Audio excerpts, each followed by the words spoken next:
नमस्कार, आप देख रहे हैं हमारी ये खास पेशकश। मैं हूं आपके साथ चित्रा त्रिपाठी। अब बातों में दिखाना होगा दम, ताकि चीन की सारी साजिशें हो बेदम। ठीक एक महीने पहले लद्दाख में एलएसी पर चीन ने घुसपैठ की साजिश रची। इसे एक महीने में हमने चीन की हर चालबाजी भी देखी तो हिंदुस्तान का पलटवार भी देखा।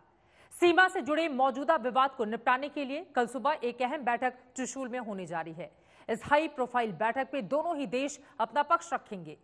उम्मीद यही है कि हिंदुस्तान चीनी सेना को वापस उसकी पोस्ट तक भेजने में कामयाब होगी। क्या बातचीत से बनेगी बात? क्या टूट जाएगी चीन की हेकड़ी? क्या फिर से अड़ जाएगा चीन? दुनिया इस जगह को कोल्ड डेजर्ट के तौर पर जानती है। शांत वादियां और सर्द हवाएं इसकी पहचान है। लेकिन फिलहाल यहां सरगर्मियां तेज हैं। यह लद्दाख की वो जगह है जहां शनिवार को भारत और चीन की सेना के आला अधिकारी एलएसी पर चल रही तनातनी को दूर करने के लिए अहम मुलाकात करेंगे। लद्दाख में चुशूल की ये नो मैंस लैंड है। लाल रंग की जो झोपड़ी नुमा जगह आप इन एक्सक्लूसिव तस्वीरों में देख रहे हैं, ये एलएसी पर चीनी पोस्ट है। कुछ ही मीटर की दूरी पर दिख रही हरी छत वाली पोस्ट वही जगह है जहां शनिवार यानी 6 जून को बैठक आयोजित की जाएगी। मुलाकात की इस जगह यानी बीएमपी कॉम्प्लेक्स को भारतीय सेना की देखरेख में तैयार किया गया है। शनिवार को उच्च स्तरीय बैठक जो है भारतीय सेना और चीनी सेना के बीच में लाइन ऑफ एक्चुअल कंट्रोल पर होनी है। त्रिशूल जगह है जहां पर दोनों सेनाओं के कमांडर मिलेंगे। उस बीच पिछले एक महीने से लगातार जो है तनाव जो है सीमा पर लद्दाख में चीन के साथ भारतीय सेना का बना हुआ है। कई कोशिशें हुई पिछले एक महीने के भीतर कि चीनी सेना अपनी जगहों पर वापस चली जाए, लेकिन फिलहाल किसी भी बातचीत का कोई नतीजा सामने नहीं आया। यही कारण है कि जो चीन की तरफ से लगातार सैनिकों की तादाद लाइन ऑफ एक्चुअल कंट्रोल पर बढ़ाई जा रही है, उसके जवाब में भारत की सेना भी अपने जवानों को फॉरवर्ड पोजीशंस की तरफ ले रही है। ये पहला मौका होगा जब एक महीने की तनातनी के बीच भारत और चीन की सेनाओं के बीच लेफ्टिनेंट जनरल स्तर की बातचीत होने जा रही है। इसकी वजह यह है कि इससे नीचे के स्तर की बातचीत में अभी तक कोई नतीजा नहीं निकला है। भारत की ओर से लेह के 14 corps commander lieutenant general Harinder Singh Bharat की नुमाइंदगी करेंगे, जबकि चीनी दल का नेतृत्व मेजर जनरल लियू लिन करेंगे। ये दोनों देशों के बीच में एक सहमति बनी थी 1962 के जंग के बाद कि यदि कोई भी सीमा विवाद होता है तो उसको सीमा पर ही जो है सुलझाने की कोशिश होगी, जिस पर चीनी सेना के प्रतिनिधि और भारतीय सेना के प्रतिनिधि मिलेंगे। 1962 के बाद ही त्रिशूल एक जगह है जहां पर 1962 के जंग में भारतीय सेना को उतारा गया था जहाज़ों से। वहीं पर इस मीटिंग पॉइंट को बनाया गया है और तब से अब तक लगातार यहां पर अलग अलग स्तरों पर सेनाओं के बीच, दोनों देशों की सेनाओं के बीच बैठकें होती हैं। सूत्रों के मुताबिक भारतीय पक्ष इस बात में पेंगोंग त्सो, गलवा वैली और डेमचौक में तनाव कम करने का ठोस प्रस्ताव रख सकता है। पूर्वी लद्दाख के ये वो 3 अहम इलाके हैं जहां करीब एक महीने से दोनों देश के बीच तनाव बना हुआ है। हालांकि ये साफ नहीं है कि भारतीय सेना का प्रस्ताव क्या होगा, लेकिन सूत्रों के मुताबिक चीन की घुसपैठ को लेकर उसका रुख बेहद सख्त रहने वाला है। भारत संकेत दे चुका है कि चीनी सेना 5 मई से पहले वाली अपनी पुरानी स्थिति में लौट जाए। भारत ने बातचीत का रास्ता हमेशा ही खुला रखा। वो तो चीन था जिसने अपने सैनिकों के जरिए अतिक्रमण का प्रयास किया। भारतीय सैनिकों ने उन्हें उनकी जगह पर ही रोके रखा। लेकिन उसके बाद से लगातार तमाम स्तर की बातचीत हो चुकी है और अब ये आखिरी कोशिश है कि लेफ्टिनेंट जनरल स्तर की बातचीत में कोई समाधान निकल आए। पिछले एक महीने में भारत ने सीमा पर तनातनी कम करने के लिए न तो बातचीत का दरवाजा ही बंद किया और न ही एक भी कदम पीछे हटाने का फैसला किया। भारत की भी यही कोशिश है कि तनाव किसी भी सूरत में न बढ़े, बल्कि मिलिट्री लेवल पर यदि बातचीत करनी है तो मिलिट्री लेवल पर बातचीत करके, डिप्लोमेटिक लेवल पर बातचीत करनी है तो डिप्लोमेटिक लेवल पर बातचीत करके उस मामले को सुलझाया जाना चाहिए। और इस समय मैं जानकारी देना चाहता हूं कि मिलिट्री लेवल पर और डिप्लोमेटिक लेवल पर इस समय चाइना के साथ बातचीत चल रही है। इस अहम मुलाकात से पहले चीन की तरफ से यह भी बयान आया है। चीन के विदेश मंत्रालय के प्रवक्ता गेंग शुआंग ने कहा सीमा से जुड़े मामले सुलझाने के लिए हमारे पास पूरा तंत्र है और हम सेना और कूटनीतिक मोर्चे पर संवाद बनाए रखते हैं। हम सीमा से जुड़े विवाद को सुलझाने के लिए प्रतिबद्ध हैं। इस अहम बैठक से पहले सुरक्षा एजेंसियों ने सरकार को पूर्वी लद्दाख में चीन की हरकतों पर विस्तृत रिपोर्ट सौंपी है। सरकारी सूत्रों के मुताबिक इस रिपोर्ट में बताया गया है कि लद्दाख में चीन ने सैनिकों की तैनाती बढ़ाने के साथ ही सैन्य साजो सामान भी बढ़ाया है। अब हर किसी की नजर चुशूल में होने वाली बैठक पर टिक गई है। कुछ ही घंटे बाद इस सवाल का जवाब भी मिल जाएगा कि चीन उल्टे पांव वापस लौटेगा या फिर कोई नई चालबाजी करेगा। श्रीनगर से अशरफ वानी और दिल्ली से श्वेता सिंह के साथ आज तक ब्यूरो। काफी ज्यादा महत्वपूर्ण ये बैठक जो कल सुबह से शुरू हो जाएगी। इस बैठक को लेकर हमने दिल्ली से लेकर लद्दाख तक कई रक्षा विशेषज्ञों से बातचीत की।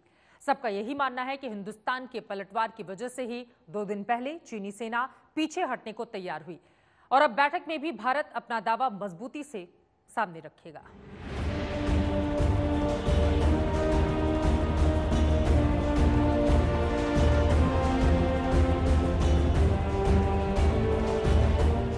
एलएसी पर चीन कब तक मचाएगा कोहराम? इस बार सबक सिखाकर ही मानेगा हिंदुस्तान। 1 महीने तक बहुत हो गई चीन की मनमर्जी। वो कभी भी एलएसी पार कर आ जाता है, कभी भी सरहद के आसपास निर्माण करने लग जाता है, कभी भी एलएसी के पास अपने सैन्य बलों को बढ़ा देता है। जब चाहता है पेंगोंग लेक में गश्त बढ़ा देता है और उल्टे भारत पर आरोप जड़ने लग जाता है। इस बार उसे उम्मीद तक नहीं रही होगी कि हिंदुस्तान इस कदर पलटवार करेगा। शनिवार को लद्दाख में जब भारत और चीन के बीच अहम मुलाकात होगी तो हिंदुस्तान का एक ही मिशन होगा, चीन को हर हाल में उसके इलाके में भेजना। शनिवार को चीनी सेना के साथ होने वाली बातचीत चुशूल के दूसरी तरफ चीन के इलाके मोल्डो में होगी।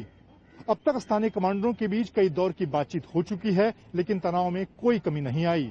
इस बीच चीन ने अपना सैन्य जमावड़ा कई गुना बढ़ा दिया, जिसके जवाब में भारत ने भी अपने सैनिकों की संख्या बढ़ाई है, साथ ही बड़े हथियारों की भी सरहद पर तैनाती की है। जानकारों का मानना है कि हिंदुस्तान के आक्रामक रुख की वजह से ही चीन को 2 किलोमीटर पीछे हटना पड़ा। इसलिए उम्मीद यही है कि 6 जून की बैठक में हिंदुस्तान अपने हक की बात मनवाकर ही दम लेगा। कि सैटरडे को जो है दोनों साइड के लेफ्टिनेंट जनरल, कोर कमांडर्स, हमारे 14 कोर कमांडर और उनके जो भी कमांडर हैं वो मिलेंगे। पहले भी सेक्टर लेवल पे बातचीत हुई थी, बट ये प्रॉब्लम रिजॉल्व नहीं हुआ था। आशा हम यही रखते हैं कि जब ये दोनों सीनियर ऑफिसर्स मिलेंगे तो कोई ना कोई सोल्यूशन निकलेगा, ताकि बॉर्डर एरिया में जो है पीस एंड ट्रैंक्विलिटी वो वहाँ पे ऑलवेज रहे और हमारी जो रोड नेटवर्क जो है जो हम बना रहे हैं उसको ऊपर चाइनीज का अननेसेसरली और ऑब्जेक्शन नहीं आना चाहिए।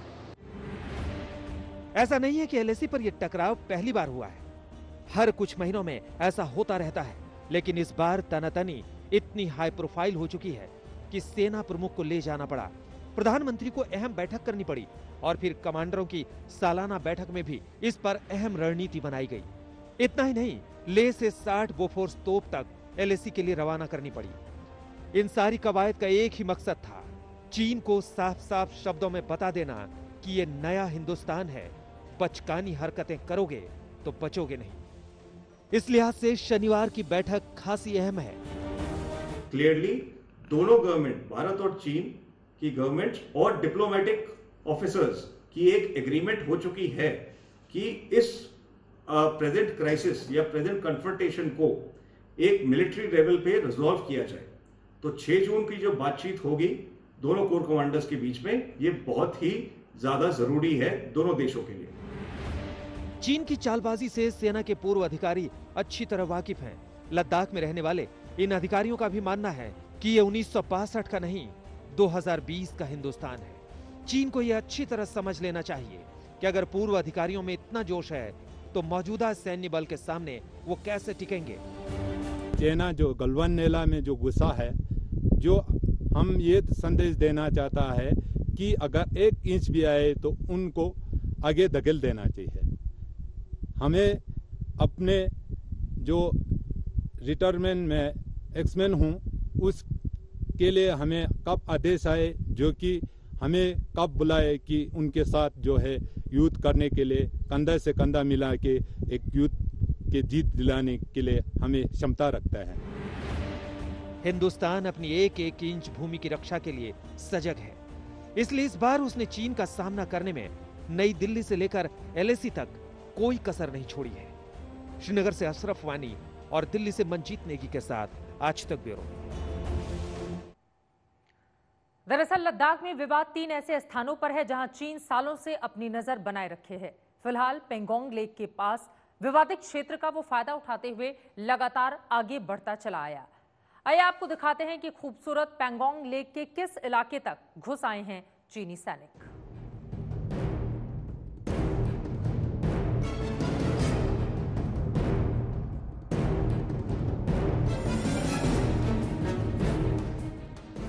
ये सैटेलाइट तस्वीरें दुनिया के सामने ना आती तो चीन ना जाने कब तक झूठ बोलता रहता। वो LAC के करीब आता गया और फिर घुसपैठ की कोशिशों को अंजाम देता गया। लद्दाख के 3 इलाकों में उसकी चालबाजी सामने आई तो भारत ने पलटवार करना शुरू किया। दरअसल कोरोना की वजह से भारतीय सेना अपने आला अधिकारियों के निर्देशों का पालन कर रही थी और LAC के आसपास के इलाकों में किसी तरह के सैन्य अभ्यास से बच रही थी। चालबाज चीन ने इसी का फायदा उठाया और अपनी विस्तारवादी साजिश को अंजाम देना शुरू कर दिया। लद्दाख के ये इलाके दुनिया के सबसे दुर्गम सैन्य इलाकों में शुमार है। आइए आपको बताते हैं कि कैसे चीन विवादित क्षेत्र की आड़ में आगे बढ़ता चला आता है और बार बार LAC के करीब परेशानी बढ़ाता रहा है। ये जो आप लकीर देख रहे हैं, ये लकीर है भारत के हिसाब से लाइन ऑफ एक्चुअल कंट्रोल। ये पूरा फसाद असल में है क्यों?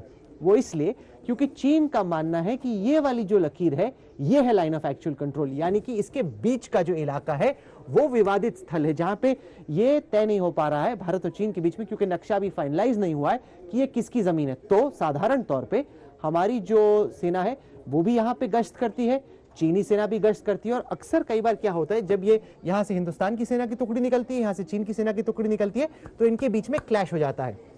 कई बार हमारी जो बोट्स हैं, ये मोटर बोट्स हैं, काफी स्पीड से चलती हैं, तो ये मोटर बोट भी हमारी जाती है फिंगर 8 तक गश्त लगाने के लिए और इसी तरीके से चीन की बोट भी फिंगर 4 तक आती है। ये है श्रीजिप 1, 2, ये चाइनीज बेस है, चाइनीज पोस्ट है और यहाँ पे इनकी कंपनियां हैं।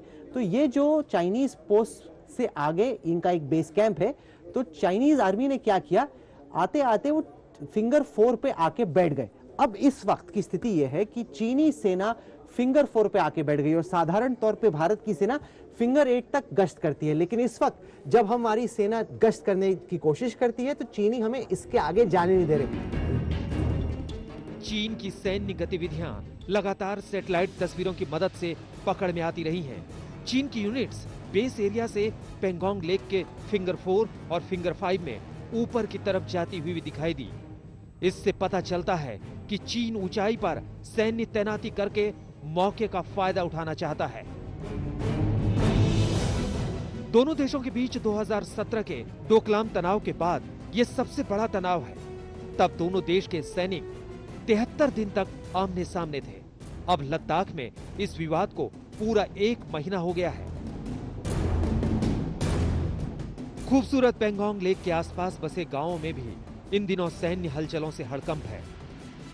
लेक में भारतीय सेना की गश्त पहले ही तेज हो चुकी है ताकि चीन को मुंहतोड़ जवाब दिया जा सके।